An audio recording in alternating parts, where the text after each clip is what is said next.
Shall we get panel number 2 started? I'd like to introduce Julia Agron, Little Weed Wife, member of the Planning Committee, currently in shoulders deep in MDAR. So if you have questions about that, definitely connect with her when you get a chance. She can connect you to some of the organizing about that as well, which is super important for all of us. And I'm going to turn it over to her. Hello, thank you everybody. Welcome back. If you haven't come back, come back. So the second panel this evening, we're going to talk about balancing equity in Massachusetts. I'm going to start by saying that cannabis education and outreach is my passion. So I go to a lot of these events and I sit on a fair amount of these panels. And so when we had the conversation that we're going to do a panel on social equity, I said I've sat on or near enough panels about social equity and we still don't have a whole lot of social equity. So we're going to have to do something a little bit different. So my goal for this panel is action. I want all of you to leave with actionable points that you can take home, and whether it's who you contact, who you follow up with, how you pursue what you're doing, I want this to actually move the needle, because if I have to keep coming to panel discussions talking about equity and not seeing any, I'm going to lose my mind.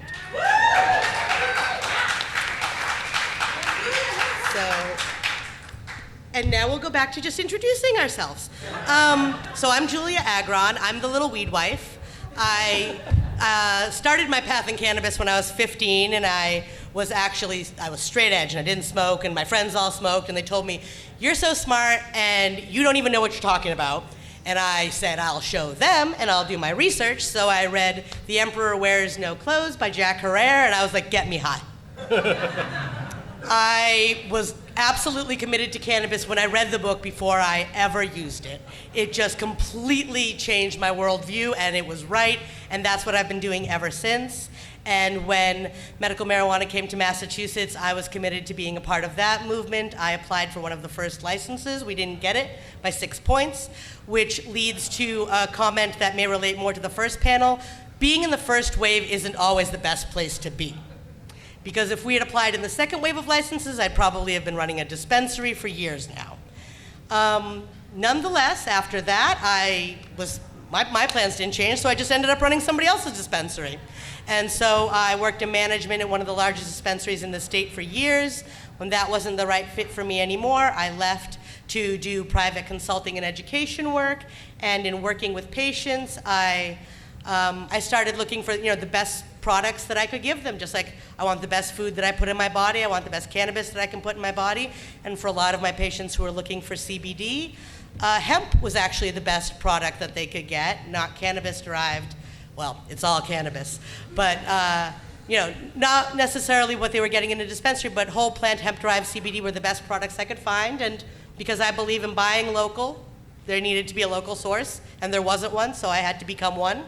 So we're licensed cannabis cultivators, licensed hemp cultivators in Massachusetts. We have a micro farm in Amherst, and I, through connecting with other hemp cultivators, processors, and retailers, came to help be one of the founders of NOSHA, the Northeast Sustainable Hemp Association, which that's pretty much what we believe in. We believe that hemp grown sustainably can be a regenerative force for change for communities, for small farms in Massachusetts, for the planet, and that's where we pursue. What we pursue is education and outreach around that. These days, fighting to be able to have a hemp industry in Massachusetts has kind of taken up a lot of my time.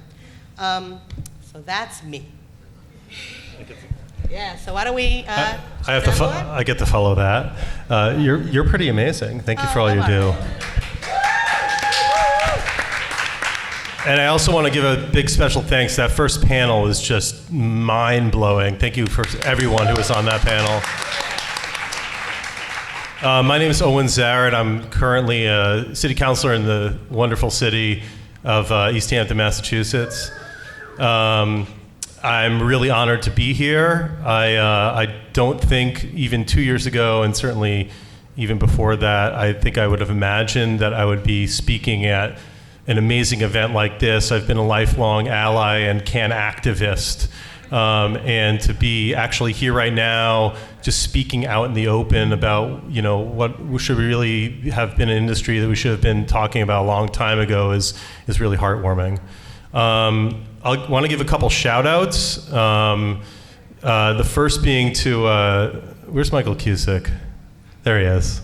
Michael and I have been friends for many, many years. I'm super excited about his new magazine, and I think that 20 plus years ago when we were hanging out at various locations in Northampton, if I looked at him and said, Michael, in 2019, we're going to be at a cannabis summit together in Holyoke,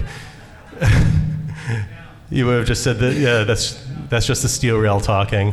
Yeah, it's not part of the program. So, but I mean, seeing this gentleman and all the work he's done over the years and knowing now that he's involved in the industry on the publication side, I think we're really lucky to have him. So thanks, Mike. Sorry, you're going to probably learn during this panel I talk a lot. I apologize. Secondly, sitting here in the front row, Karima Risk. You gave me a lot of love during your panel. I'm going to give you some love. I think that, we've known each other for a few years now. I think originally it was actually through our kids being in kindergarten together, and then I remember showing up to an event and, you're working right. Through a lot of her activism and I still have faith that Cafe Vert will take off at some point, but I think that forward thinking in the industry, I think, is important, and I think especially with what we're hopefully looking at now on the horizon with social consumption. The third group is a lot of other people. Like I know Seth was up here earlier. People I've had the pleasure to know. Dick Evans was back here, has been fighting this for a long time. Thank you to all those people. And then, lastly, obviously, is just everyone who's here. I mean, I think the fact that again, that we're able to be here, we're able to be here publicly talking about something that's been stigmatized for so long, and now that's legal, and we're embracing it, I think is wonderful. So, like I said, I'm a city councilor. In my full-time day job, I'm also a healthcare provider, and I've realized a lot of the work I do has to do with prescribing opioids and the value of utilizing cannabis as medicine to kind of deal with the scourge that we're seeing right now, the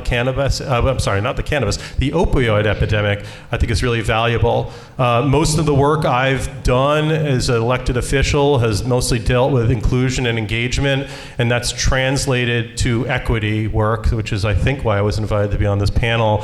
I have a little surprise for you, but I'm going to wait for the first question to probably reveal that. And then lastly, I just, obviously throughout the state, I think it's fantastic to see all of the both medical and recreational dispensaries that we're seeing, but I want to give some special love to our East Hampton dispensaries. First of all, INSA, since they're currently open, thank you. They're right over there. And then Verb is the Herb, which is going to be opening in not too distant future. And soon enough, we're going to have herbology as well, and there's a few others in the pipeline. So anyhow, I'm going to pass the mic to someone else who I'm very honored to be up here on the stage with is Representative Aaron Vega. Thank you.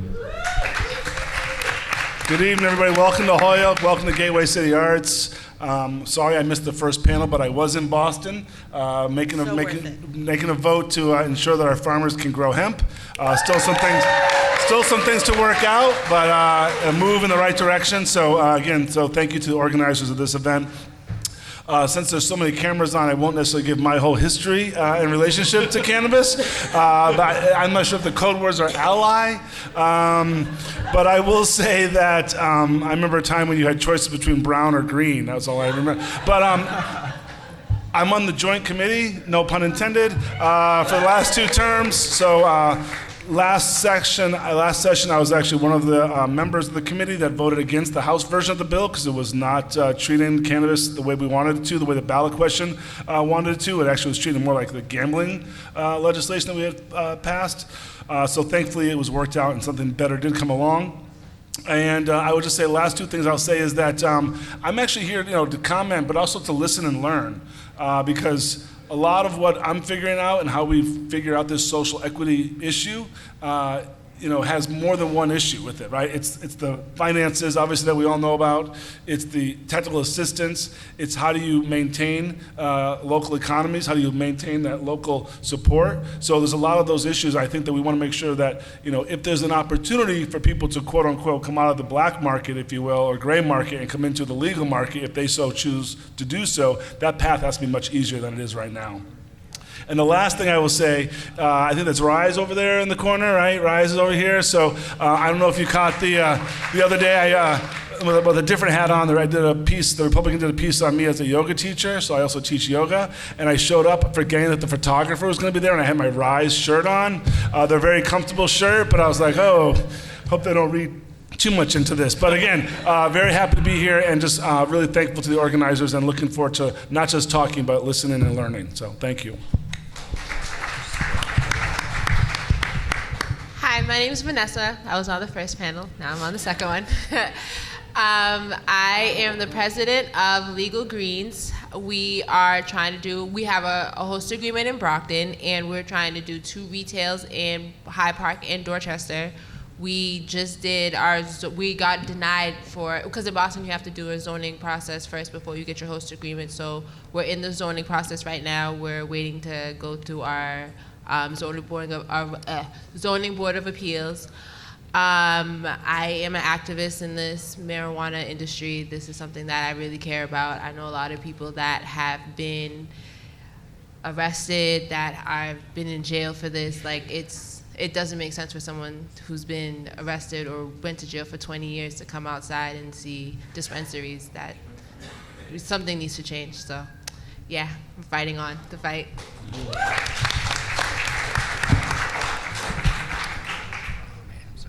Hi, everybody. My name is Joe Gilmore.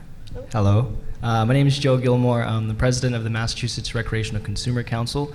We are a 501c4 consumer lobbying nonprofit. The reason that we created this nonprofit is because consumers need a voice within this developing legal cannabis industry. And lobbying wasn't even a thing that I knew existed a couple years back until legalization passed. So I realized that it's important for us as consumers to have a voice when they're developing the laws for legalization. And what we're doing with MRCC now, ever since we formed, was providing policy updates, keeping transparency in the cannabis industry by live streaming the events. So check us out at MA Consumers if you're on Facebook, as well as providing just help with navigation through the licensing process. So the main message that we want to bring from MRCC is to be at the table, as Seth mentioned earlier, or else you're going to be on the menu. Legalization did not stop at the vote. It's developing every day. There are regulatory changes happening every week. So if you have a chance to get involved, whether it's in your town level or at the state level or at the city level, make sure you get involved. Thank you all.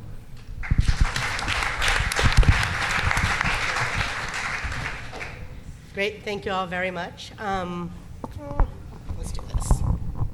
Nope, let's not. So equity efforts on the state level have failed, stalled, or are rolling out slowly. The social equity program is underway, but none of that results in licensed equity holders in the marketplace anytime in the immediate future.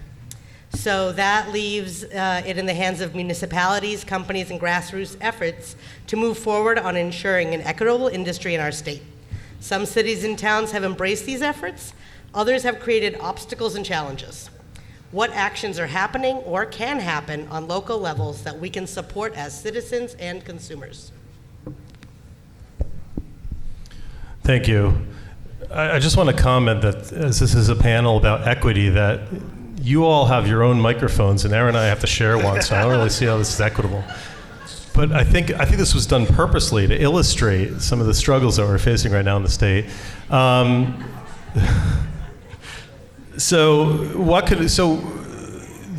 think the state of Massachusetts, the Commonwealth of Massachusetts, I think set out with a really wonderful vision early on when they were setting up the provisions for recreational cannabis in the state, and that was to kind of create these these categories of applicants that would be able to have equitable access, those being the economic empowerment applicants and also creating a social equity programs within the state. The issue with that, however, is that while that existed on the state level, we really didn't, at the time, we didn't even really have anything on the municipal level in terms of ordinance at all. So a lot of the cities, a lot of the municipalities were rushing to try to meet deadlines just to create ordinances that would allow sales, that would allow cultivation, that would define how many we could have, time, place, manner, buffers, etc. Don't talk to me about buffers.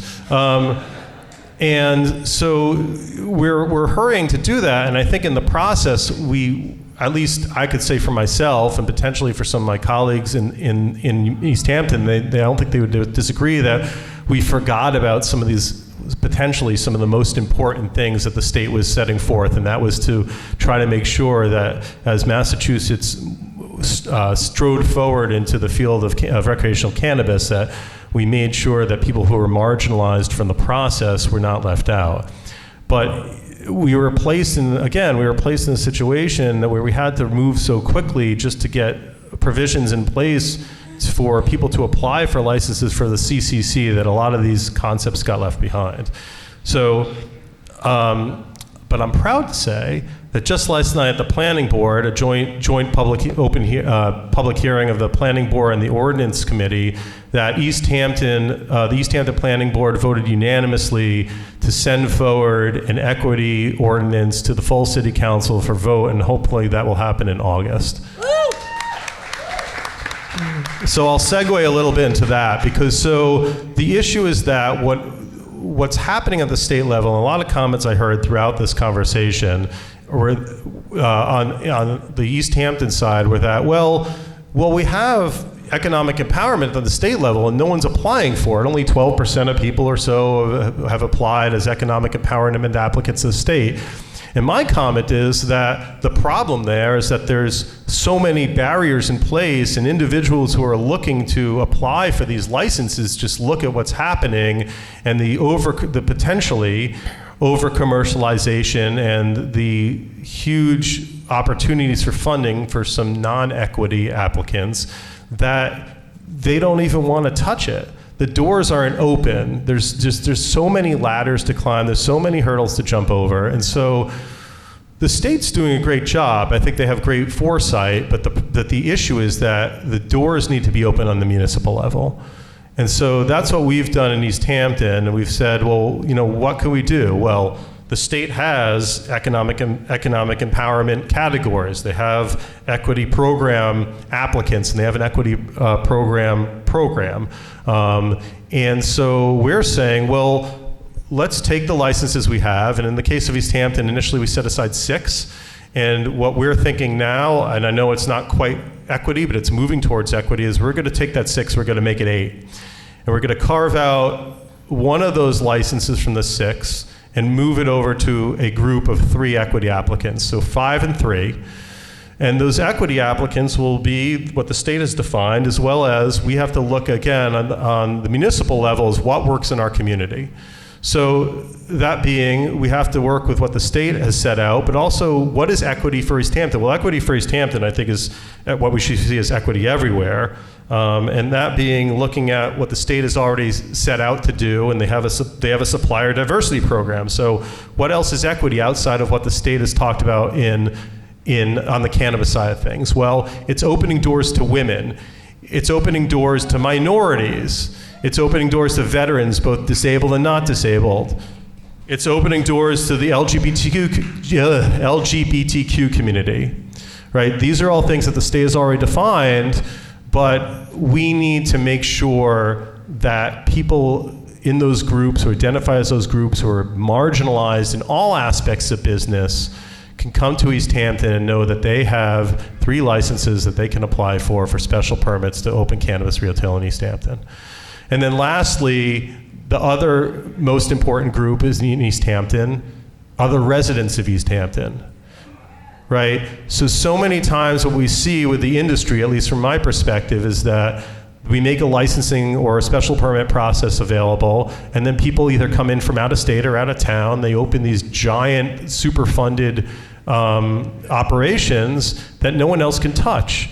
And the whole key, I think, especially within the grassroots of this industry, is the opportunity for the little man or woman to have an opportunity to access this. And so what better than to make provisions for people who have lived in East Hampton for a certain amount of time to be able to say, I've been supporting this industry forever, I want part of this. So I've been talking a little bit. That's what we're doing in our town. Got to make it work on the municipal level, and by doing that, it opens doors to what the state has already done. So here's our shared microphone.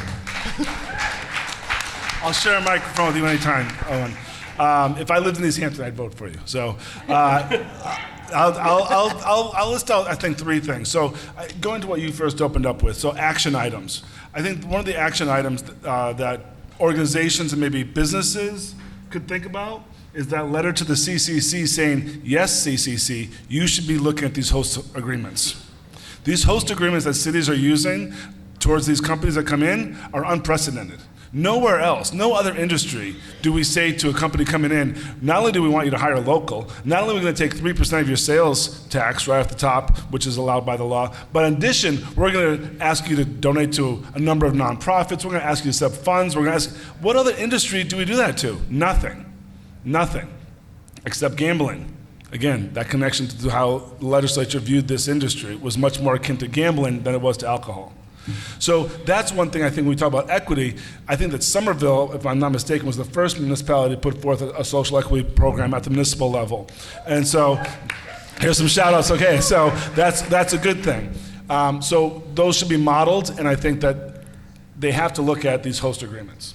Commenting on the economic empowerment license, or the certificate, I should say. I believe it's 131 that were issued, only 8 are moving through the process right now, and that statistic is not coming from me, but my friend Geraldo Ramos. Where'd Jerry go? One of the holders of that license here in Holyoke. He's trying to get up and running. Here's someone that is committed to his community, committed to starting a small business, wants to hire local people, wants to do right by the community, and is, spending tens of thousands of dollars already without even going through the licensing process yet. Right? I mean, so just the idea how much it costs to even go through and hire the lawyers and get your site plans, to get all this stuff, the security plans, $50,000, $60,000 just to put forth a plan to apply, that's, prohibitive to many, many people. So I don't want to steal any thunder from Joey over here, but again, I do support the idea that the legislature funding and probably the CCC running some kind of startup funds. I want to give a shout out to E4All and VVM and those kind of startup organizations are also looking at the cannabis industry. I know that E4All Holyoke has been doing some great stuff and is looking again at how we can help those startups. So it's funds, but it's also technical assistance, right? So it's how do you figure out how to do this stuff? How do you manage the ever-changing law? And once you're in, how are you managing, if you've made agreements in your city to hire locally or do this, how are you meeting those? If you've made a commitment to hire a certain number of minorities or a certain number of veterans, making sure that all that stuff is dotted and crossed those T's, right? So that technical assistance through the process, but also through a small business, because again, many people come into this industry. It's the same with restaurants, right? Some people say, I went to this amazing restaurant, I want to open up a restaurant, right? I've been a supporter or an ally of this industry for years, or decades. I want to open up into it. You've never been a small business owner before. It's a whole different world, right? So it's the same when we have artists that start to buy buildings and start to engage in economic development. Those artists need technical assistance. The cannabis industry needs technical assistance throughout. And then the last thing I'll say is that I think it's writing to your city councilors, maybe, waiting until East Hampton passes it, getting that copy of Somerville and, email it to my colleagues in government here in Holyoke, to the city council, email it to whatever city or town you're in and saying, let's talk about this. Let's make sure that you're carving out a couple licenses that are going to stay local, that aren't going to get sold to a big company. Let's make sure that we're going to supply these licenses to some minorities or women-owned businesses. So I think we have a model right there out now with Somerville, East Hampton. Maybe there's others I'm not sure of, but using those as models to, again, engage your local officials, again, at that city level, the city councilors and the mayors. That's those kind of to-do action items I think that we can all get behind.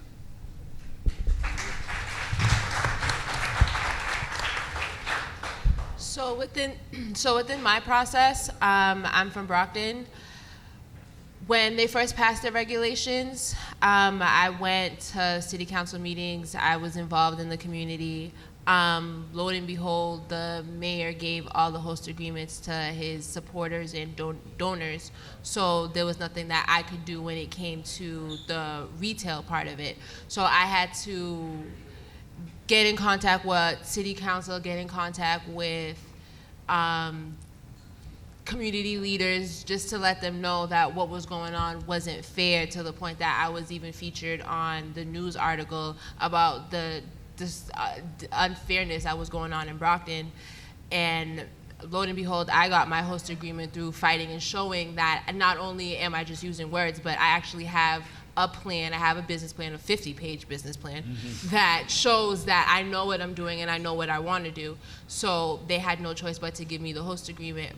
But it's really getting involved. It's not giving up. It's going to the city hall every day, going to the mayor's office every day, trying to go into the law office every day, like really putting your face out there and showing these people that you're not going anywhere, just to show that you could do something in the city, because I want to be part of my city. I want to help my city. Brockton has a lot of issues, and I feel as though I could help with some of those issues. So I'm here and I'm not going anywhere.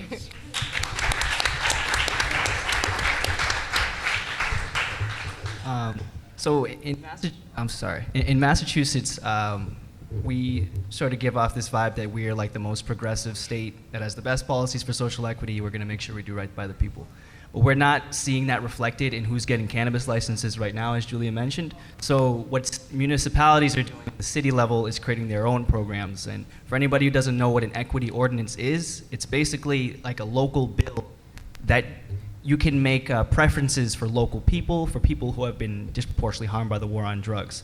And as Karima mentioned at the big State House rally the other day, there are 5 main models that you can follow and understand how they created their equity ordinances. Those 5 models are Somerville, Cambridge, Boston, Waltham, and East Hampton. And those equity ordinances, they didn't come out of nowhere. They came out of a few dedicated citizens in town who really pushed the narrative of needing social equity within cannabis as it rolls out. In Somerville, we have Eric Schwartz with Farmbug. In East Hampton, we have Karima with Karima at being an amazing activist in East Hampton. And then another example is out in Westport, down the South Coast. Between the Rose Farm, they're a group of cultivators, right? And they are doing a co-op down there, but their town banned. So they got a whole bunch of people together, they had community meetings, and they fought to create the first craft cooperative advisory board for the town. So these are tangible things that can be created within your city or your town. It just, it depends on you as the constituent to go forth to your public officials and let them know that this has to be created, and look at these other examples of towns that, you know, they've created something. And one last thing that I'll say in terms of, so that's what you can do on the constituent side, is advocate for local equity ordinances. Do a call, do an email, do a voicemail or a letter. And then on the consumer side, it's important for us as cannabis consumers to make sure that the businesses that are getting licenses in our towns and that are soliciting our towns, make sure that they're socially responsible and that they're advocating for equity, for local people to get licenses and for people to get jobs.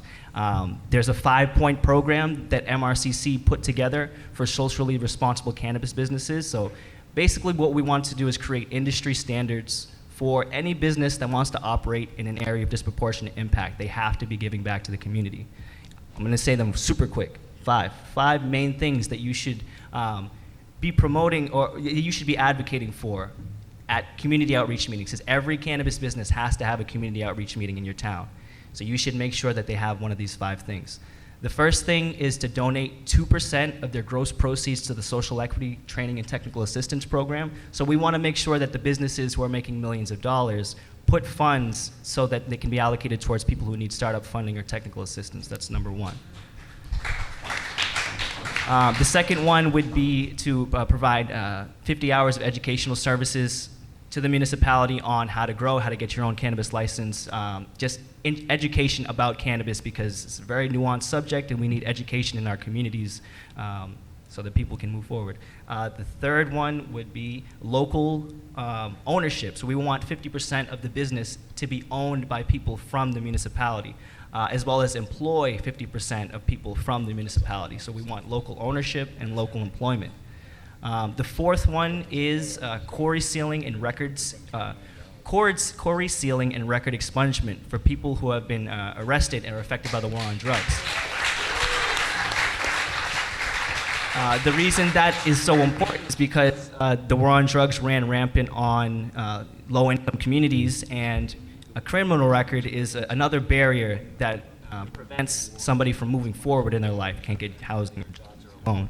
So we need to make sure that if we're making money off the same practice that people went for jail, then those businesses should be putting money towards creating reparative justice in the community. And the fifth point would be to make sure that we are promoting economically and environmentally sustainable businesses. So we want all of the products sold at the cannabis establishment to be biodegradable, recyclable, or reusable to minimize negative environmental impacts on the community.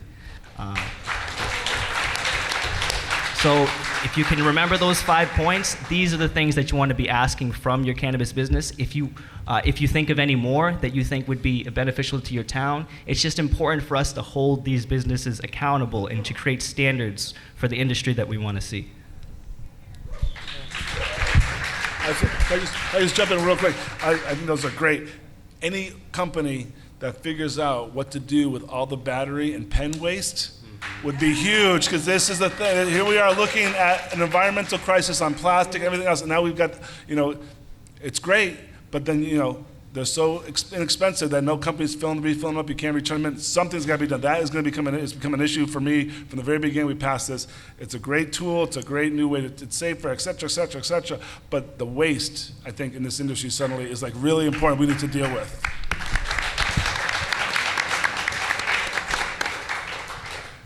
Absolutely. I am going to tell you all that I sent out my questions ahead of time, and you can determine yourselves whether Joseph cheated and went ahead. It's all right. We'll get back there. So we can't talk about equity and social justice without talking about the population most affected by the drug war. There are not yet any comprehensive efforts in Massachusetts to address the people currently or formerly imprisoned due to racist policies and policing tactics. In other states, we've seen these efforts move forward on municipal levels, like San Francisco, which created its own expungement policies, as part of comprehensive cannabis legislation, like in the recent bill passed in Illinois.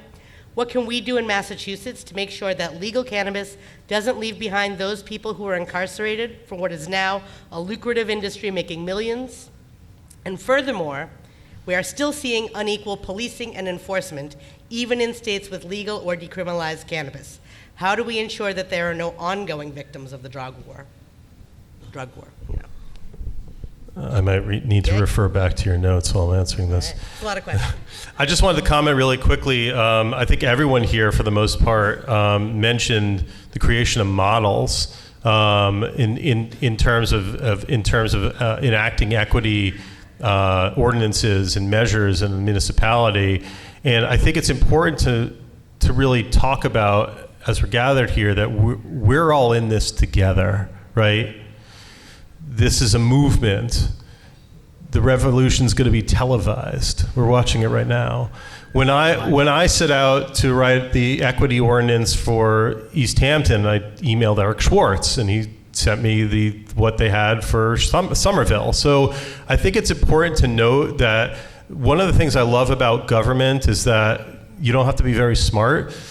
You can collaborate with other people and get a lot of the work done for you, and then kind of like switch words out, like East Hampton instead of Somerville. No, I mean, no, but ours is a little bit different than Somerville. But it is about collaborating. I mean, government's about collaborating. When you look at a lot of people, talk about, why are you worrying about what's going on outside of East Hampton? It's because we live in the state of Massachusetts, and Massachusetts is in the United States of America, and we have to think about how, on the local level, what we're doing expands beyond our cities.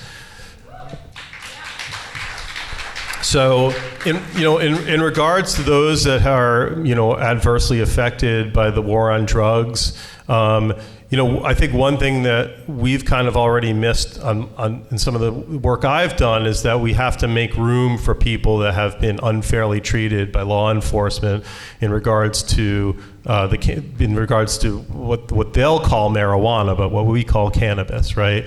I mean, marijuana was invented as a term specifically to be intentionally racist. I won't get into that too much, but I call it cannabis. And I think that we were talking before about applicants for to own businesses, but we also have to then go to the next level in terms of employees. And we need to say that the entirety of the industry is open and welcome to an equitable representation of people who are going to be employed in these facilities and these businesses.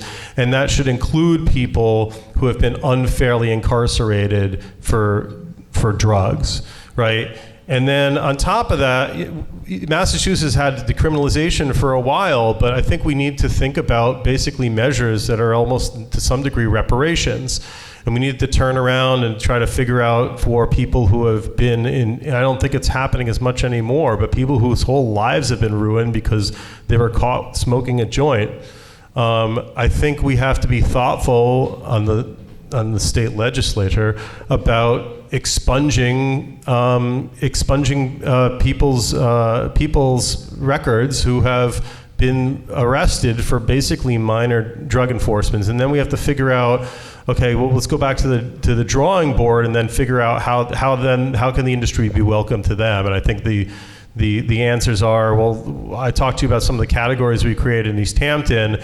Again, I think we missed the boat, and we still can jump on that boat maybe if we swim really fast. But we can include those who have been overly marginalized in the war on drugs, and certainly in terms of hiring practices, we shouldn't necessarily have to create rules, although sometimes that encourages employers to do the right thing. But I think the employers of these businesses should think really hard about how can we make right what's been made wrong. So thank you.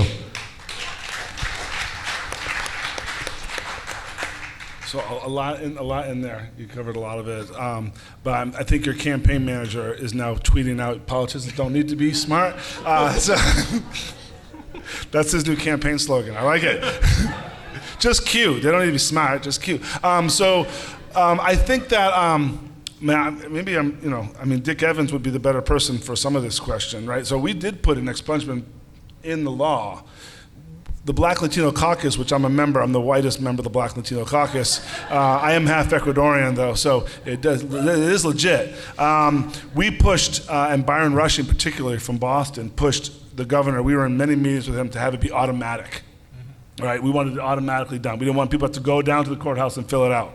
We weren't able to get so much of that. I think the reality has changed over even the decades here in Massachusetts, right? So yeah, 30 years ago, people were probably getting arrested for possession and maybe doing jail time. But unfortunately, sometimes data doesn't lie. The reality in the last decade or so, there was nobody in jail on a simple possession charge, right? So that's trafficking. Different situation. We weren't able to change that in the law. That's something we probably still need to talk about. I think that'll be readdressed when other states around us legalize an adult use industry as well. So there were still categories that we weren't able to address for expungement for anything, particularly around intent to sell in a school zone and for trafficking. So those two things still have to be dealt with. The reality was that many people in jail had other charges, right? Many of them drug-related, so we could have a bigger conversation, absolutely, about how this country deals with drugs and the war on drugs, and really the war on poor people who do drugs. That absolutely should be a conversation. It's not just cannabis, though. I mean, that's a much bigger conversation to have, and I would probably put money as not being had at the federal level right now, considering that not much is being had at the federal level right now, though they did pass getting hemp, at least out of Class 1. So a lot to deal with there. I think it's also social norms, right? So like what you mentioned, you're looking out and like we're having this great conversation and you've got companies that, have these logos that don't necessarily have, say what they are per se, but we all know what they are and it's just very open, it's very different. But 5 years ago, that wasn't the case. 10 years ago, that wasn't the case, right? So we talk about police enforcement. it's, again, sort of social norm change, right? We've been lucky in Holyoke and other communities to have, our last police chief and our current police chief isn't concerned about the kid selling a joint on the corner. Or, in Boston right now, you can walk around Boston Common and police are not arresting you for using in public, right? Even though that's still illegal, right? So there's just a reality that police aren't going to enforce certain things. But where are they going to be present? Well, in Holyoke, they're going to be present in Ward 1s and Ward 2, right? They're not going to be driving around Ward 7 to see if anyone's, smoking. So whether or not they're going to arrest anybody, just their presence can be intimidating, right? And sort of change behaviors, good and bad. But I think it's going to have to be sort of a training and overall, again, as new younger officers are elected, are brought in as police officers, and they've grown up with this different situation. They're not going to have this sort of, I have to stop everyone who's smoking pot every corner mentalities. That's changing.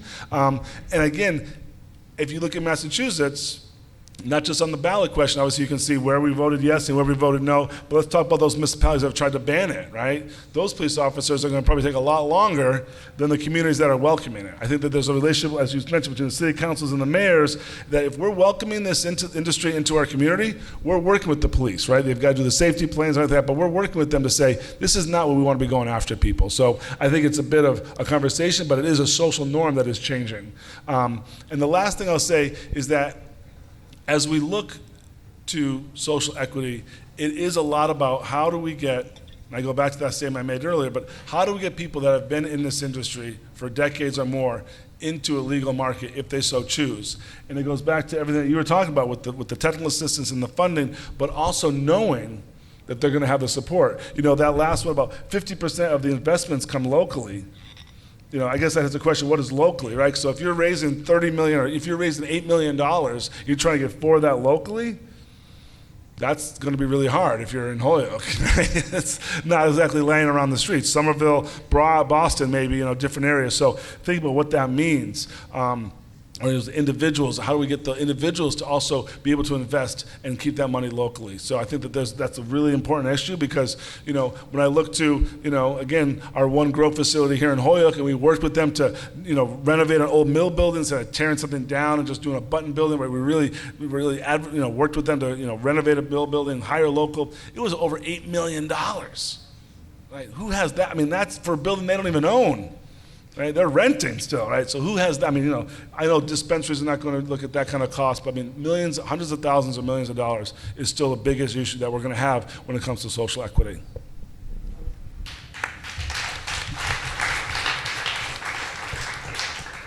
So I'm from the Boston, Dorchester, Roxbury, Brockton location. So when it comes to that, I've been born and raised in that. So I know a lot of people in the black market. And with me going into this industry, I feel as though it is something that I must do to get people to not be in this black market, because once it gets to a point, the black market's not going to survive anymore. So then it's like, what are these black market people going to have to do to survive so they can feed their families? Because let's be honest, if you're in the black market, it's because you can't find a good job. You're a felon, you've done things that you shouldn't have done, you got arrested, you went to jail, and now you're labeled. So it's hard for you to get a job, it's hard for you to get a house, it's hard for you to even get education.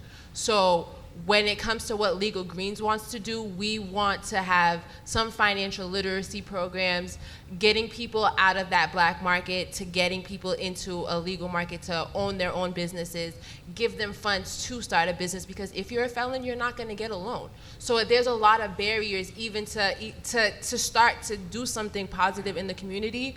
The fact that you fill out the application, you're a felon, people look at you different. So we want to end that stigma and get people out of that black market. That's my goal. So before we go on, only because I have some of your notes in front of me, I would love if you talked about probation for a sec. Oh, so, okay. So what we want to do is we in our impact plan, we want to have people that that are in probation, that are in parole, to come into a program with us to learn about executives, not just basic skills, because basic skills, you can learn that in McDonald's. I want you to learn executive skills, managerial skills, to where you could learn to do something better with your life. And when you finish that program, we will pay for like probation fees, lawyer fees, court fees, or civil fees like getting your license suspended. Because if your license is suspended, you can't drive to go to a job. How are you gonna get there? Are you really gonna take the bus? Realistically, you're probably not. So you're gonna stay stuck in your location, doing the dumb things that you've been doing, getting you, like, we wanna break that cycle. That's what I wanna do. I need, the cycle needs to be broken. And I'm going to read one more of your notes here because I think it stands on its own. Stop testing people on probation for THC.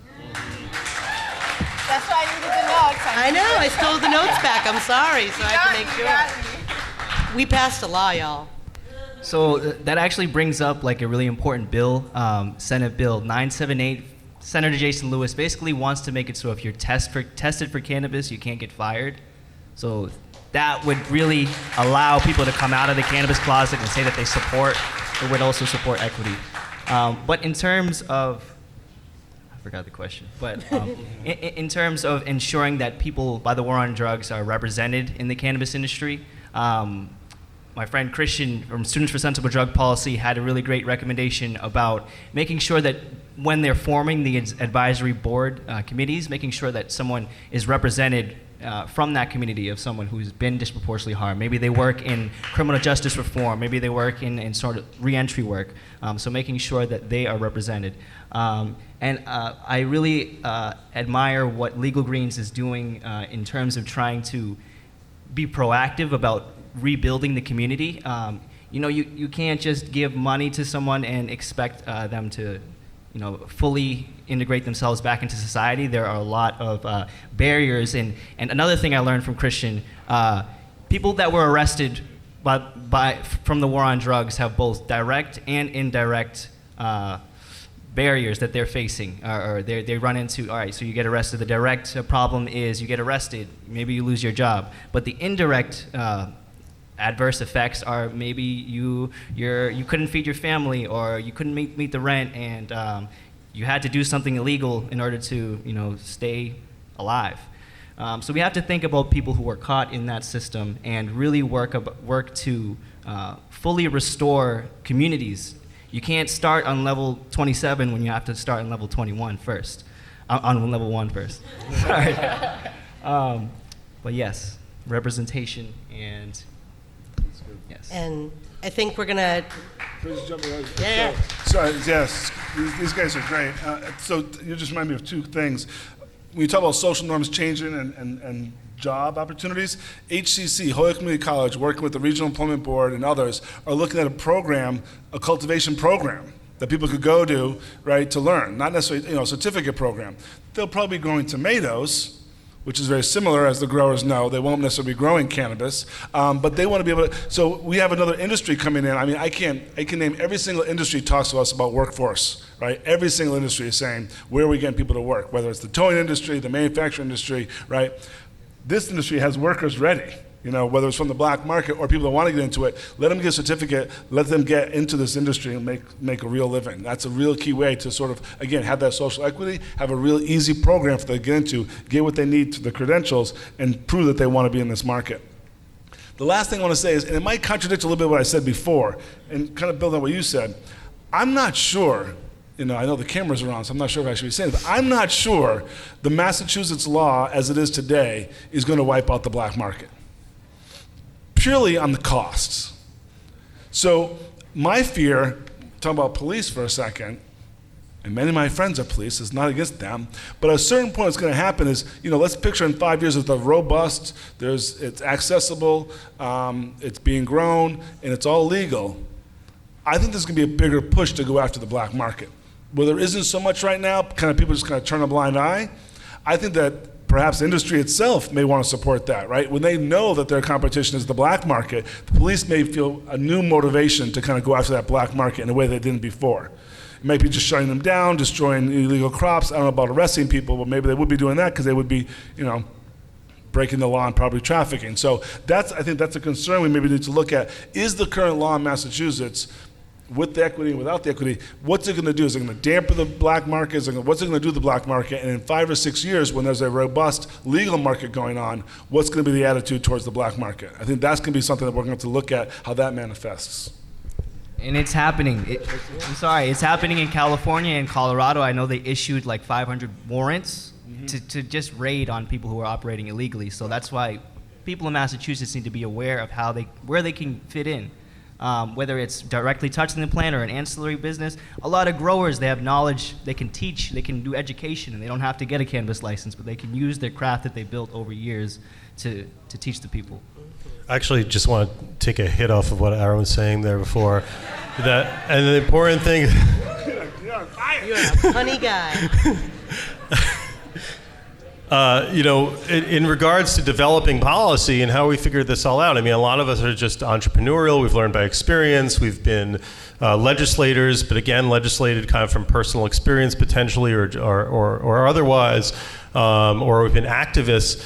But to touch on what you were saying, it's important now. The next step is to go into the educational realm, right? And so one thing I want to mention that I'm really proud of for some personal reasons, because I have someone I really love who works there. But Clark University is launching the nation's first certificate in regulatory affairs for cannabis control. That's super cool, and that's how, so we can all talk up here, and I think up here, down there, everywhere, about what the concepts are and figure out how to formulate it, but I'll just read this quick blurb. Seeking to fill the educational void, Clark University is launching the nation's first certificate in regulatory affairs for cannabis control. It's a graduate level course. I mean, how cool is that? We really have an opportunity to propel the Commonwealth forward with more programs like this, and I think that's where, the leaders of tomorrow will hopefully attend courses like this and also events like this. But I think that's also, how are we going to develop policy? It's going to be through engaging our higher education. So, and higher education. Just one more thing on the student tip. I really want to shout out Students for Sensible Drug Policy as an organization. We got some alumni in the house here. So SSDP is an organization for any of you who are connected to young people. If you have people in your family who are nephews or cousins and they want to get involved in the social justice issues of legalization, tell them to check out SSDP. We have a UMass Boston chapter president here. He has a table. So if you want to learn information about how students can get involved, they are going to be the future leaders of this industry. So we need to make sure that they're on the same page with what our goals are. Awesome. So I want you all to know that I had one more hard-hitting question, but I think we're going to forego it so that you can ask some of your own hard-hitting questions. So I think at this point we can turn to the audience and see what you guys have to offer. You guys talked good. Sorry. I think it was all well said. Oh, hello? Oh, yeah. Oh, there I go. Hello, I'm Shakia Scott. I am the Director of Community Outreach for the Cannabis Control Commission. I also run our state social equity program. I just want to add some quick notes, but I do have a question. One thing, it's 123 economic empowerment. Only five have submitted a complete application for a variety of different reasons, but we'll circle back to that. There's also talking about equity on the municipal level. We do have a guidance document to walk municipalities through how to be equitable or have their own equity programs. So you can find that on our website, not to plug us, but it's there for your use. But my question is for the municipal representatives, and then of course Vanessa and Joe, I would like your opinions.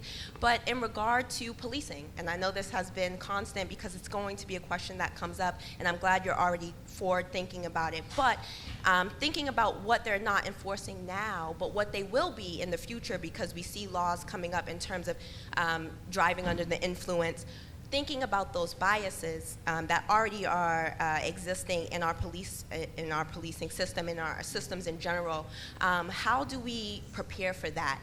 It's going to look different in years from now. We're going to see the disproportionate impact change from arrest rates due to possession, trafficking, distribution, to driving under the influence, licenses being suspended. So how do we prepare on the municipal level for those changes in policing and those things that those policemen are going to have to enforce down the line? Just a little light fare. First of all, I just want to say thank you so much to your being here and the CCC in general. I think that your commission has done a spectacular job. Thank you for your being here tonight. Commissioner Title has especially been a great friend to me and to the state and to East Hampton. She actually showed up at our meeting, and that was pretty impressive. I think, on the municipal level, certainly to comment on, I think what a lot have been said here and what Rep. Vega said is that we have to work with our local law enforcement to figure out how to discourage the stigma that we've seen with this industry before. So a lot of things in general, obviously, is about training. It's having conversations with the entire law enforcement department, and also seeing as things go on that we're going to see people who are enrolling in local police who are going to have a different perspective. But in the meantime, it's just about having conversations. So a lot of the work I've done on the municipal level in East Hampton is you got to include law enforcement, because unfortunately this whole industry is intertwined with law enforcement. So it's just about having honest conversations.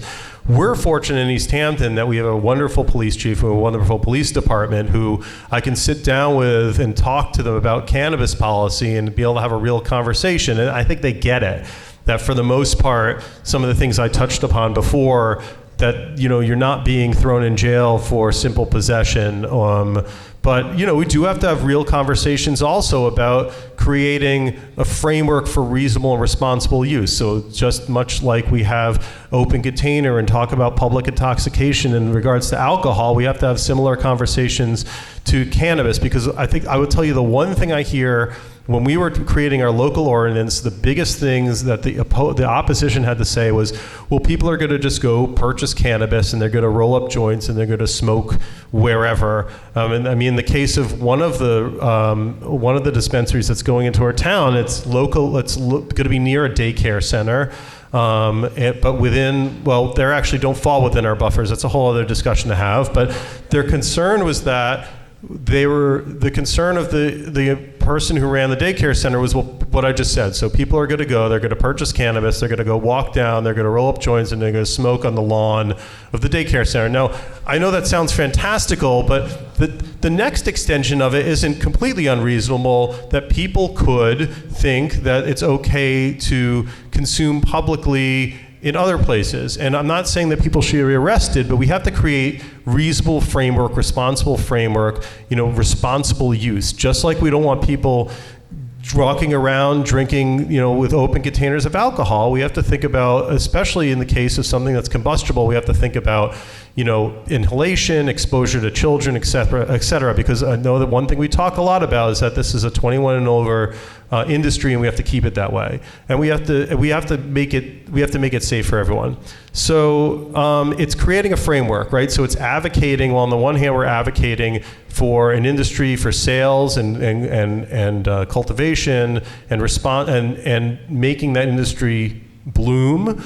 At the same time, we have to also talk with local law enforcement about, what are the issues that really, what do you think are some of the issues that are most poignant to you? And I think some of that is open use. And then the other thing is how do we handle intoxicated driving? And the biggest problem right now is it's difficult. So you either have to be trained in some form of drug assessment or drug use assessment that is somewhat subjective, and I think that's been discussed a lot on the levels of the courts.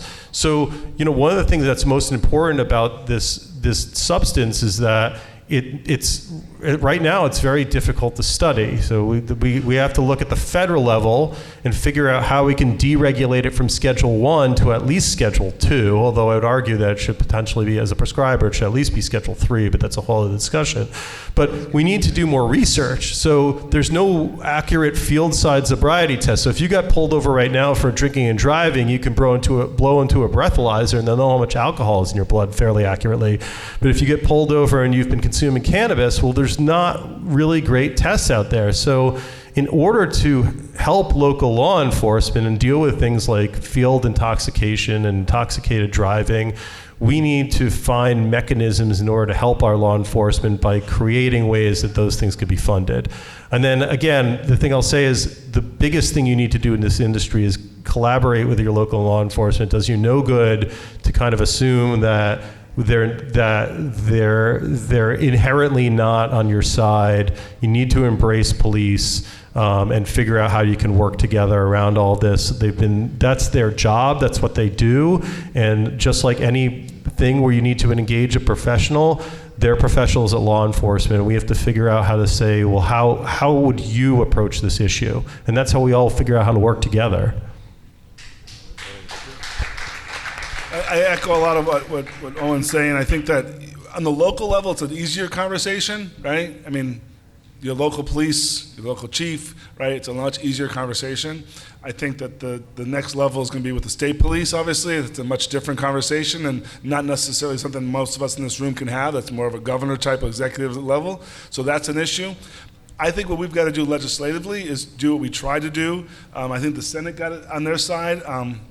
When we passed this new hands-free driving, or hands-free driving, I don't want to say distracted driving, it's a hands-free bill, was to put a racial profiling aspect into it. So you've got to get the data. We've got to be able to collect the data, so we have to know who's getting pulled over where. Obviously, we know more people getting pulled over in Brockton that are black and brown than are getting pulled over in East Hampton, right, or any of the community. So it's just, but we get it, but even though we know it, we need the data. So we have to have that racial profiling aspect as we do any kind of operating under the influence laws. As technology comes out that maybe can do some kind of sobriety, road sobriety test, which is very questionable to me at this point, how do we do that, but making sure that there's a racial profiling aspect in there to keep that data, because that's going to be what informs us to move forward. And if you have great lawyers like Paul Pear on the CCC, we can make sure we can get that stuff going. So Paul Pear was a city solicitor lawyer here in Holyoke and now works for the CCC. So, thanks for being here. I would say it's the same thing, the data, because there's no other way you're going to know if someone's getting if there's a racial profiling issue, just like how stop and frisk was, it had to be data, and that's the only way that it was stopped, so data, so we got to wait.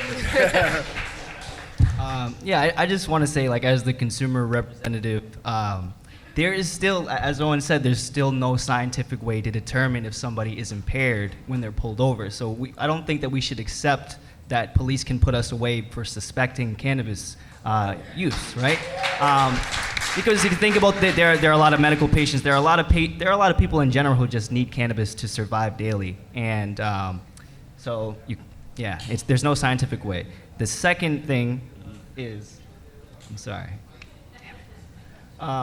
But yes, making sure that our police force focuses on education rather than incarceration. So we know that the police commissioner in Cambridge has came out and said that he wants to support education. A lot of the problems with knowing and understanding the law is just it's not accessible for everyday people to understand. And that's one of the reasons that at our MRCC table we have the consume responsibly pamphlets to let people know what's legal and what's not now that legalization is passed. So more educational campaigns around the laws so that people can understand, as well as just more civic engagement so that we fight for the policies that should actually be in place and are not currently.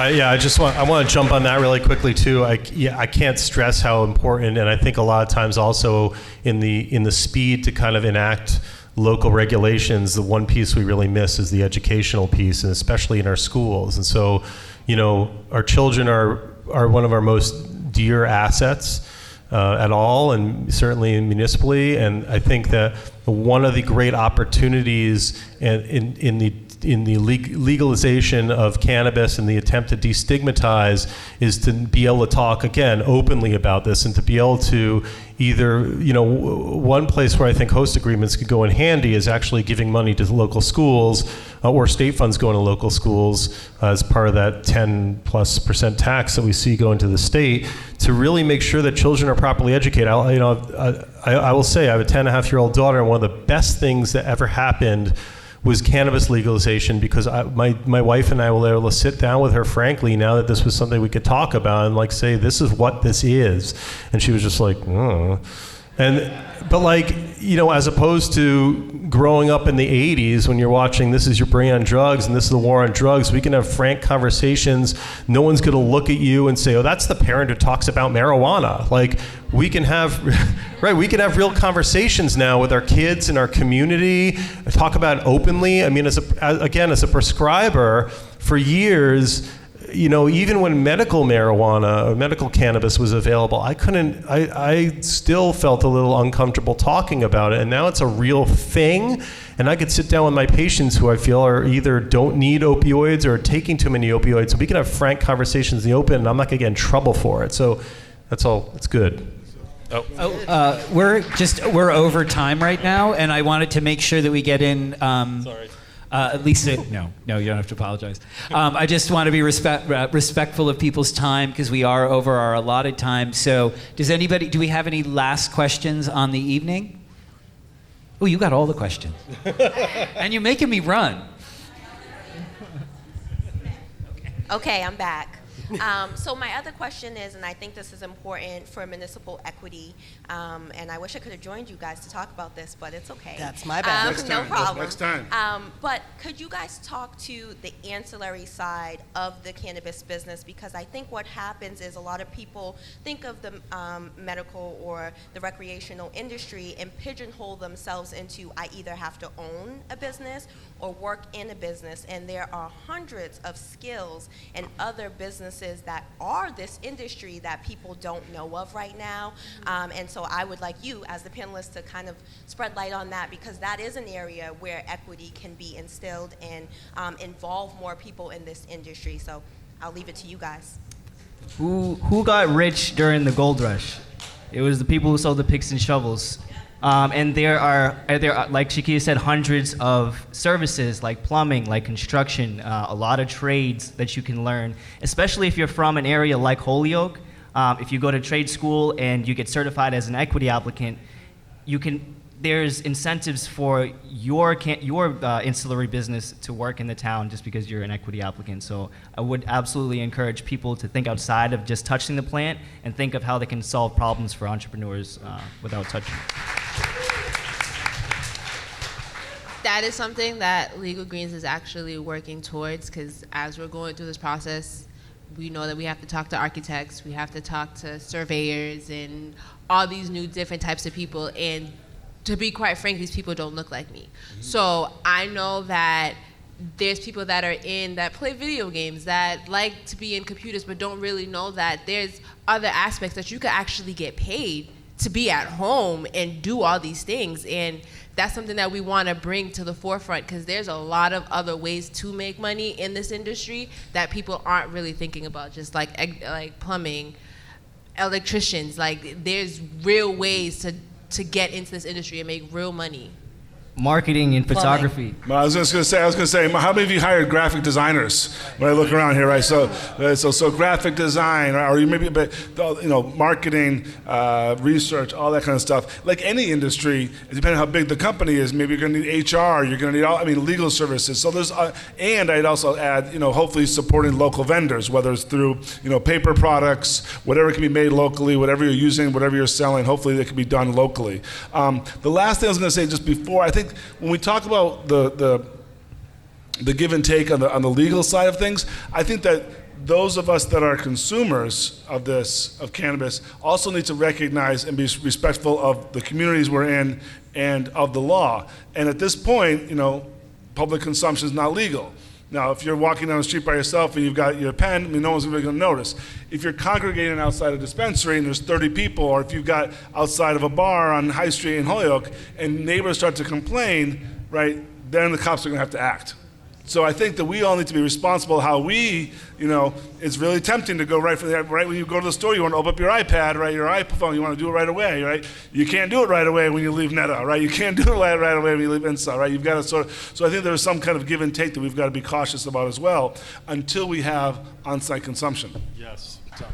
That's what I was going to say. That's why we need social consumption. That's the next frontier. So you already said it. I'm just kind of biting your rhyme here.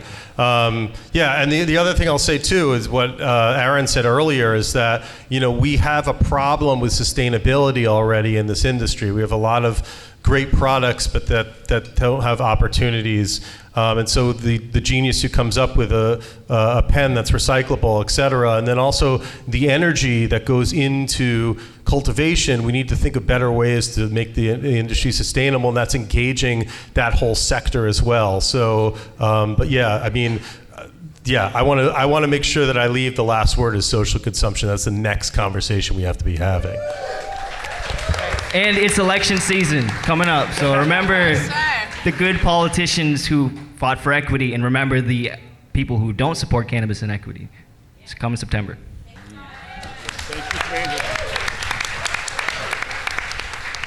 Great. Give a nice round of applause for our second panel and for all of our panelists this evening. A big thank you to all of our sponsors tonight who are around the edge of the room. Please make sure to check out everything they brought to show you. And on behalf of everyone involved with the Pioneer Valley Cannabis Industry Summit, I want to thank you for attending this evening. Thank you for being engaged, interested, interesting, and for educating all of us here about this industry and what we can do to make it particularly special in that Massachusetts kind of way. I'd like to encourage you to follow the cannabis industry, I can't do the acronym off the top of my head yet. The Pioneer Valley Cannabis Industry Summit on Instagram at PVCISinfo, because there will be more of these coming down the road. And please do contact us if you have suggestions for panels, or if you would like to be involved in any way in helping plan this. My fellow committee members and I think I can speak for all of us when we say the more energy, the better. And we would like to bring bigger events like this on a regular schedule, and many hands make light work. So thank you again for coming tonight, and we'll see you very soon. Dude, you're awesome. We gotta do stuff together in our office.